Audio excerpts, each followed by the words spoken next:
దానికి మేలు చేస్తున్నాడా కీడు చేస్తున్నాడా రాష్ట్ర ప్రజలు ఆలోచించాల్సిన సందర్భం వచ్చింది. ఒక బాధ్యతాయుతమైనటువంటి రాజ్యాంగబద్ధమైన పదవిలో ఉన్నటువంటి ముఖ్యమంత్రి రాష్ట్ర ప్రయోజనాల గురించి ఆలోచించాలి. ఎన్నికలప్పుడు రాజకీయాల గురించి ఆలోచించాలి తప్ప ఒక బాధ్యతాయుతమైన పదవిలో ఉన్నప్పుడు రాష్ట్ర ప్రయోజనాలే పరమ విధిగా ముఖ్యమంత్రి అనే వ్యక్తి ఆలోచిస్తూ పనిచేయాలి. దురదృష్టం ఏంటంటే మన ముఖ్యమంత్రి రేవంత్ రెడ్డి గారు రాష్ట్ర ప్రయోజనాల్ని ఫనంగా పెడుతూ ఆయన రాజకీయాలు మాట్లాడుతూ ఉన్నారు. బహుశా మన రాష్ట్ర చరిత్రలో ఏ ముఖ్యమంత్రి కూడా ఇట్లా బిహేవ్ చేసి ఉంటాడు. ఏ ముఖ్యమంత్రి గారైనా అది ఒక అత్యున్నతమైనటువంటి పదవి, అది ఎవరికీ శాశ్వతం కాదు. కానీ పదవిలో ఉన్నప్పుడు రాష్ట్ర ప్రయోజనాలే పరమావిధిగా పనిచేయాల్సినటువంటి అవసరం ఉంది. రాష్ట్రాన్ని అభివృద్ధిలో నడపడం అంటే చిల్లర మల్లర రాజకీయాలు చేయడమో ప్రతిపక్షాల మీద నోరు బారేసుకోవడమో కాదు కదా. రాష్ట్రం యొక్క ప్రతిష్టను, రాష్ట్రం యొక్క గొప్పతనాన్ని, రాష్ట్రం యొక్క ఇమేజ్ పెంచే విధంగా పనిచేయాలి. అది రేవంత్ రెడ్డికి మంచిది, రాష్ట్ర భవిష్యత్తుకు మంచిది. నేను మీకు నోట్ కూడా ఇస్తా భాయ్ sir, I will give you detail note also. కొన్ని పాయింట్స్ మాత్రమే నోట్లో లేని చెప్తా. రాష్ట్ర భవిష్యత్తుకు మంచిది అంటే చాలా లెక్కలు చెప్పాలి, నేను గణాంకాలు చెప్తున్నా చాలా వరకు. ఆ గణాంకాలు ఏంటంటే తప్పుపోయే అవకాశం ఉంటుంది కనుక నేను I'm giving a note also. యాక్చువల్గా హైదరాబాద్లో వెళ్దాం అనుకున్నా, బట్ ఇక మెదక్లో ఉన్నాం, మా మిత్రులందరూ కూడా స్టాఫర్స్ ఉన్నారని ఇక్కడనే మాట్లాడుతున్నా. ఆ గణాంకాలు అంకెలు తప్పుపోకూడదని చెప్పి ఐఎమ్ గివింగ్ ఏ నోట్. ఈరోజు ఆయన ప్రసంగంలో అంటే మొన్న 16వ ఆర్థిక సంఘం వచ్చినప్పుడు కూడా రాష్ట్ర ప్రభుత్వం ఆర్థిక సంఘాన్ని కూడా తప్పుదో పట్టించే విధంగా రాష్ట్రం అప్పుల కుప్పైందని చెప్పే ప్రయత్నం చేశారు. ఈరోజు ముఖ్యమంత్రి గారి ప్రసంగంలో కూడా గత 10 ఏళ్లలో ప్రభుత్వం అప్పులు చేసింది అని చెప్పి మా మీద బురద జల్లేటువంటి ప్రయత్నం చేస్తున్నారు. అంటే ప్రభుత్వ వేదికల మీద ఫైనాన్స్ కమిషన్ లాంటి కాన్స్టిట్యూషనల్ బాడీని కూడా తప్పుదో పట్టించే విధంగా ఈ ముఖ్యమంత్రి గారు మాట్లాడడం ఇది చాలా దురదృష్టకరం, సిగ్గుచేటు కూడా. ఎందుకంటే అసలు రేవంత్ రెడ్డి ఆయన ప్రభుత్వం ఏర్పడ్డదే అబద్ధాల పునాదుల మీద. అబద్ధాల పునాదుల మీద ప్రజల్ని నమ్మించి మాయ మాటలు చెప్పి అధికారంలోకి వచ్చిండ్రు. ఏం చెప్పిండ్రు? 100 రోజుల్లో 6 గ్యారంటీలు అమలైనాయా? కాలేదు. డిసెంబర్ 9 నాడే 2 లక్షల రుణమాఫీ చేసి తీర్థమన్నారు. దాదాపు 10 నెలలు అయిపోయి ఏడాది దగ్గరకు వస్తుంది, రుణమాఫీ పూర్తి కాలేదు. తులం బంగారం అన్నారు, 5 లక్షల రూపాయల భరోసా కార్డు అన్నారు, 4,000 పింఛన్ అన్నారు. పక్కన చంద్రబాబు నాయుడు ఆంధ్రప్రదేశ్లో గద్దెనెక్కిన మొదటి రోజే 4,000 పెన్షన్ ఇచ్చిండు కదా. నువ్వెందుకు ఇవ్వవు? నువ్వు అన్నావు కదా డిసెంబర్లో ఇందిరమ్మ రాజ్యం రాగానే 4,000 పెన్షన్ ఇస్తా అన్నావు కదా. కేసీఆర్ 200 ఉన్న పెన్షన్ 2,000 చేస్తా అన్నాడు. మొదటి నెలలోనే ముఖ్యమంత్రిగా పదవీ బాధ్యతలు చేపట్టిన మొదటి నెలలోనే కేసీఆర్ 2,000 ఇచ్చిండు. 10 అంతలు పెంచుతా అన్నాడు. మొదటి టర్ములో 200 1000 చేసిండు, మళ్ళీ గెలిస్తే 2,000 చేస్తా అంటే 2,000 మొదటి నెలలోనే 2,000 ఇచ్చిండు కేసీఆర్. పక్కన ఆంధ్రప్రదేశ్లో చంద్రబాబు నాయుడు మొదటి నెలలోనే 4,000 ఇచ్చిండు. నువ్వు 10 నెలలు అయింది, నీ ఏమైనా నీ 4,000 అని నేను అడుగుతా ఉన్నా. ఏమైనా నీ 4,000? 10 నెలలు అయినా నీ 4,000 రాకపోయా. అంటే రేవంత్ రెడ్డి గారి అన్ని కూడా అబద్ధాల పునాదుల మీద ఇవాళ అధికారంలోకి వచ్చిండు. దురదృష్టం ఏంటంటే ప్రభుత్వాన్ని కూడా అబద్ధాల పునాదుల మీదే నడుపుతున్నాడు. ఇట్లా ప్రభుత్వాన్ని అబద్ధాల పునాదుల మీద నడిపితే రాష్ట్ర భవిష్యత్తు ప్రశ్నార్థకంగా మారే ప్రమాదం ఉంటుంది. రాష్ట్ర భవిష్యత్తు దెబ్బతినేటువంటి అవకాశం ఉంటుంది. అసెంబ్లీలో తెలంగాణ రాష్ట్ర ప్రభుత్వ ఆస్తులు అప్పులు అని ఒక వైట్ పేపర్ రిలీజ్ చేసినారు. ఆ రోజు 6,85,000 కోట్ల అప్పులు అని చెప్పారు. నేను ఆ రోజే చెప్పిన ఈ ప్రభుత్వం డిసెంబర్లో ఏర్పడితే వచ్చే 4 నెలల్లో కాంగ్రెస్ ప్రభుత్వం తీసుకుపోయే అప్పును కూడా అందులో కలిపి చెప్పారు. డిసెంబర్ 7 నాడు రేవంత్ రెడ్డి ఎక్కిండు. డిసెంబర్ 7, 2023 నాడు ఎక్కిండు. అందులో ఏం పెట్టిండ్రు? మార్చి 2024 దాకా కాంగ్రెస్ ప్రభుత్వం తీసుకున్న అప్పులను కూడా అలా కలిపి చెప్పారు. తీసుకోబోయే అప్పులు ఇంకా అప్పటికి తీసుకొని కూడా అలా కలిపేసారు పుణ్యాత్ములు. అంటే ఏదో ఒక రకంగా తమ చేతగానితనాన్ని, తమ ఫెయిల్యూర్స్ను గత ప్రభుత్వం మీద నెట్టివేసి చేతులు దులుపుకోవాలని రేవంత్ రెడ్డి చూస్తున్నాడు. ఇడిచిపెట్టమా? ఎట్టి పరిస్థితుల్లో నేను ఇడిచిపెట్టాం. వాస్తవం ఏంది? యాక్చువల్గా నేను ఇక్కడ చెప్తలేను, అసెంబ్లీలోనే చెప్పిన. నిండు శాసనసభలో బడ్జెట్ సమావేశాల చర్చలో చెప్పిన. నేను బడ్జెట్ మీద మొన్న నేనే బీఆర్ఎస్ పార్టీ పక్షాన మాట్లాడి ఈ అప్పుల మీద కాంగ్రెస్ పార్టీ రేవంత్ రెడ్డి చేస్తున్న దుష్ప్రచారాన్ని నిండు శాసనసభలోనే చెప్పాను. కానీ వాళ్ళకు బుద్ధి రాలే, సోయి రాలే. అదే అబద్ధాన్ని మళ్లీ మళ్లీ చెప్తున్నారు. ఒక అబద్ధాన్ని 100 సార్లు చెప్తే నిజమైతుందనేటువంటి రీతిలో గోబల్స్ను మించిపోయి రేవంత్ రెడ్డి ప్రభుత్వం అబద్ధాలు మాట్లాడుతూ ఉన్నది. నేను అసెంబ్లీలో చెప్పిన, ఇక్కడ చెప్తలేను. రేవంత్ రెడ్డి అక్కడ కూర్చొని ఉండగా, ఆర్థిక మంత్రి బట్టి విక్రమార్క కూర్చొని ఉండగా శాసనసభలో వాళ్ళని కూర్చోబెట్టి చెప్పిన, తప్పుంటే ఇక్కడే చెప్పండి అని శాసనసభలోనే వాళ్ళని నిలదీసిన. ఆడనేమో అసెంబ్లీలో నోర్లు మూసుకున్నారు, బయట మాత్రం వేదికల మీద మళ్లీ అవే అబద్ధాలను ప్రచారం చేసే ప్రయత్నం చేస్తున్నారు. బీఆర్ఎస్ ప్రభుత్వం తీసుకున్నటువంటి అప్పు 6,85,000 కాదు, అది కేవలం 4,26,000 మాత్రమే అని చెప్పి చాలా స్పష్టంగా అసెంబ్లీలో నేను చెప్పడం జరిగింది. 4,26,000ను 6,85 చేసి చెప్తున్నారు. ఆ 4,26,000లో కూడా ఉదయ్ స్కీమ్ కేంద్ర ప్రభుత్వం బలవంతంగా డిస్కాంల అప్పులు రాష్ట్ర ప్రభుత్వం తీసుకోవాలని మెడ మీద కత్తి పెడితే తీసుకున్న 9,000 ఉన్నాయి ఆ 4,26లో. ఆ 4,26లో కరోనా వచ్చినప్పుడు 2 ఏళ్లు కేంద్ర ప్రభుత్వమే మీరు ఎక్కువ క్యాపిటల్ ఎక్స్పెండిచర్ చేయండి అని మన మీద బలవంతంగా ఒత్తిడి పెడితే 27,000 కోట్లు కరోనా సందర్భంగా చేసిన అప్పు కూడా ఈ 4,26లోనే ఉన్నది. ఇది కాకుండా రాష్ట్రానికి ఆర్థిక సంఘం నుంచి గ్రాంట్గా రావాల్సినటువంటి 2,459 కోట్లు కేంద్రం గ్రాంట్గా ఇవ్వాల్సింది అప్పుగా ఇచ్చింది కూడా ఈ 4,26లోనే ఉంది. ఉన్నది 4,26. మొన్న అసెంబ్లీలో చెప్పింది 6,85.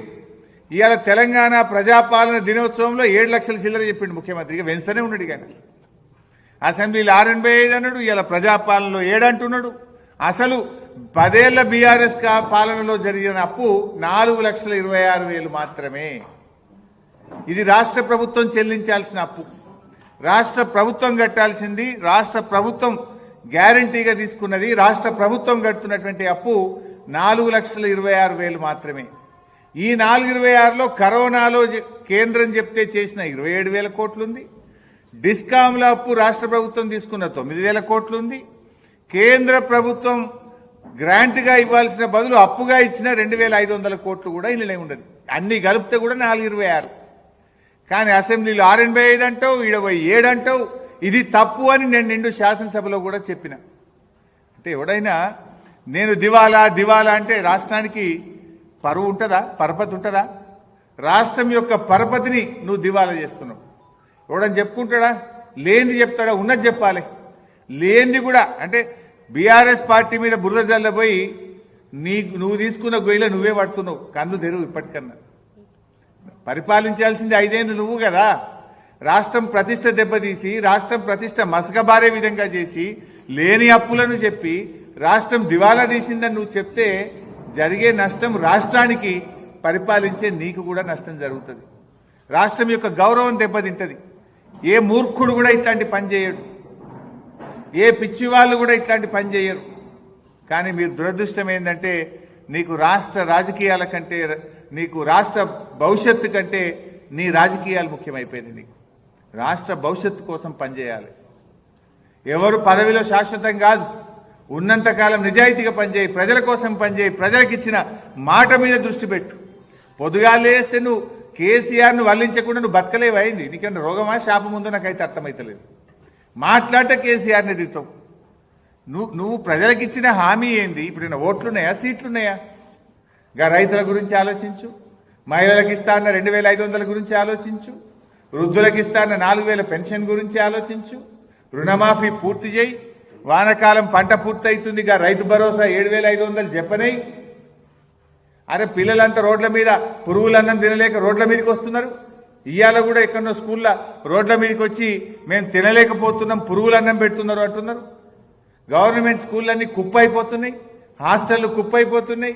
ఎస్సీ హాస్టళ్లలో ఇదివరకు బట్టలు రాలే, పిల్లలకు బుక్స్ రాలే, పిల్లలకు భోజనం లేదు, కాస్మోటిక్ ఛార్జెస్ లేదు, ఆగమైపోతున్నారు. ఎస్సీ ఎస్టీ గురుకులాల పిల్లలు ఆగమవుతున్నారు. దాని మీద ఆలోచించి చేయాల్సిన పని ఇచ్చిపెట్టి పొద్దుదాకా కేసీఆర్ తిట్టుడే గిదా నువ్వు చేసేది. బాధ కలుగుతుంది. పొద్దుగాల అమరవీరుల స్తూపం దగ్గర వేయదు ఎవరున్నారే ఫోటోలో చూసిరా మీరు? అంత తెలంగాణ ద్రోహులే ఉన్నారు దాంట్లో. దానం నాగేంద్రనాడు పక్కపూట ఒక్కనాడన్నా జై తెలంగాణ అన్నోళ్ళు కాదు, ఒక్కనాడు తెలంగాణ కోసం కొట్లాడినోడు కాదు. ఈ ముఖ్యమంత్రి ఏమో తుపాకీ పట్టుకుని బయలుదేరినాడు. రే ఎవడరా జై తెలంగాణ అంటాడని తుపాకీ పట్టుకుని వెళ్ళిండి పుణ్యాత్ముడు. దానం నాగేంద్ర ఒక కట్టెలు పట్టుకుని కొట్లాడిండు తెలంగాణ ఉద్యమకారుల మీద. వీళ్ళు పోయి తెలంగాణ అమరవీరులకు ఇలా శ్రద్ధాంజలి ఘటిస్తుంటే వాళ్ళ ఆత్మ ఘోషిస్తుంది. ఆ ఫోటో చూస్తే బాధ అవుతుంది. అందులో ఉన్న వాళ్ళు ఒక్కలన్నా జై తెలంగాణ అని రోడెక్కిన వాళ్ళు కాదు, తెలంగాణ ఉద్యమంలో ఒక్కనాడు కొట్లాడిన వాళ్ళు కాదు. వీళ్ళు ఇలా పెద్ద పెద్ద మాటలు మాట్లాడుతున్నారు. సో నేను ఈరోజు కోరేది ఏంటంటే ఇప్పటికైనా ఈ చిల్లర మల్లర వ్యాఖ్యలు బంద్ చేయండి, ప్రతిపక్షాల మీద నోరు బారేసుకోవడం బంద్ చేయండి. ఇవాళ నేను ఊరు పోయింది ఇప్పుడే, అదేంది మన పాపన్నపేట మండలం ఎల్లాపూర్ అనే ఊరికి పోతే ఒక రైతు అంటుండు, అయ్యి ఏం మాట్లాడు సార్ ఆ ముఖ్యమంత్రి, కానీ ముఖ్యమంత్రి లేకుండా అని ఒక రైతు దోతి కట్టుకున్నాడు, ఏం పేరు నాకు తెలియదు కానీ ఏదో దోతి కట్టుకున్నాడు. ఏంది సార్ కానీ గట్ట మాట్లాడుతుండు, ఏంది సార్ అయినా ముఖ్యమంత్రి గట్ట మాట్లాడతాడు ఎవడన్నా ముఖ్యమంత్రి అని ఒక రైతు, ఆ ఎల్లాపూర్ రైతు అంటుండు నాతో. ఇవాళ ఇది ఏం పద్ధతి, గిట్ట నా గిదా మాట్లాడేది ఏం భాష, చూడబుద్దలేదు సార్ టీవీ అంటుండు. సరే ఇప్పటికైనా నేను ఆయనకు హితవు పలికేది ఒకటే, లేని అప్పులను పెంచుకుంటా చూపియకు, బంద్ చేయి, అన్ని మంచిగా పని చేయి. ఇంకోటి నువ్వు ఎంతసేపు అప్పులను మాట్లాడుతున్నావు కదా, మరి కేసీఆర్ పెంచిన ఆస్తుల గురించి ఎందుకు మాట్లాడు? కేసీఆర్ గొప్పగా ఆస్తులు పెంచిండు కదా. తెలంగాణ రాష్ట్రం ఏర్పడ్డ నాడు 2013-14లో మన తలసరి ఆదాయం 1,12,162 రూపాయలు. మరి ఇవాళ ఎక్కడికి పోయింది మన తలసరి ఆదాయం? 3,47,229. దేశంలో నంబర్ 1 తెలంగాణ. ఈ దేశంలో 28 రాష్ట్రాల్లో తలసరి ఆదాయంలో అగ్రభాగాన తెలంగాణను నిలబెట్టిన కేసీఆర్ గురించో ఆ తలసరి ఆదాయం గురించి నీకెందుకో నోరు రాదు. జిఎస్డిపి మన రాష్ట్ర స్థూల ఉత్పత్తి రాష్ట్రం ఏర్పడ్డ నాడు 4,51,000 కోట్లుంటే ఈరోజు 14,63,000 కోట్లకు పెంచారు. 160% పెరిగింది. దీని గురించి రేవంత్ రెడ్డి నోట్లకెళ్ళి ఎందుకో రాదు. ఇది రాష్ట్ర సంపద పెరిగింది, రాష్ట్రంలో పౌరుల సంపద పెరిగింది, తలసరి ఆదాయం పెరిగింది, ఆస్తుల కల్పన జరిగింది, దేశ జీడిపికి 5.1% మనము కాంట్రిబ్యూట్ చేస్తా ఉన్నాం. ఇలాంటి మంచి మాటలు రేవంత్ రెడ్డి నోట రావు, అన్ని అబద్ధాలు, గోబల్స్. నిజాలు చెప్పు నువ్వు.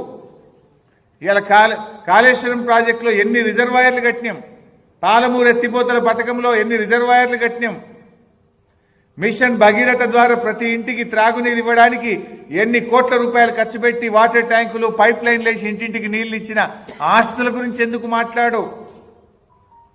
నీ మహబూబ్ నగర్ జిల్లాలో 6 లక్షల ఎకరాలకు నీళ్లు ఇచ్చినమే, దాని గురించి ఎందుకు మాట్లాడవు? అంటే నువ్వు ఎంతసేపు చిల్లర రాజకీయం, చిల్లర మల్లర రాజకీయాలు, బురద రాజకీయాల్లోనే నువ్వు అంతకాలం వెళ్ళబుచ్చుతున్నావు.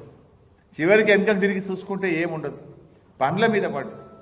రాష్ట్రం ప్రతిష్ట దెబ్బతీయకు, రాష్ట్రం పరువు దెబ్బతీయకు. వాస్తవాలు మాట్లాడాలని చెప్పి నేను రేవంత్ రెడ్డికి హితవు పలుకుతా ఉన్నాను. ఈ లెక్కలకు సంబంధించి 685 కాదు 426 ఎట్లా అని అసెంబ్లీలో చెప్పిన ప్రెస్ నోటు, అన్ని వివరాలతో కూడిన ప్రెస్ నోట్ కూడా మీకు అందజేస్తున్నా. ఎందుకంటే ఇది రాష్ట్ర ప్రజలకు తెలవాల్సిన అవసరం ఉంది.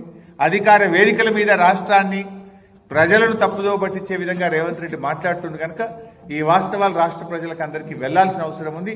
దయచేసి మిత్రులు ఎలాంటి కటింగ్ లేకుండా పూర్తి వార్త ప్రచురమయ్యే విధంగా సహకరించాలని చెప్పి కూడా నేను కోరుకున్నాను. నేను చెప్పిన దాంట్లో ఒక జిఎస్డిపి పర్ క్యాపిటల్ ఇన్కమ్ మాత్రం లేదు. అది నేను ఓరల్ గా చెప్పిన, మిగతా వివరాలన్నీ అందులో ఉన్నాయి. GSDP per capital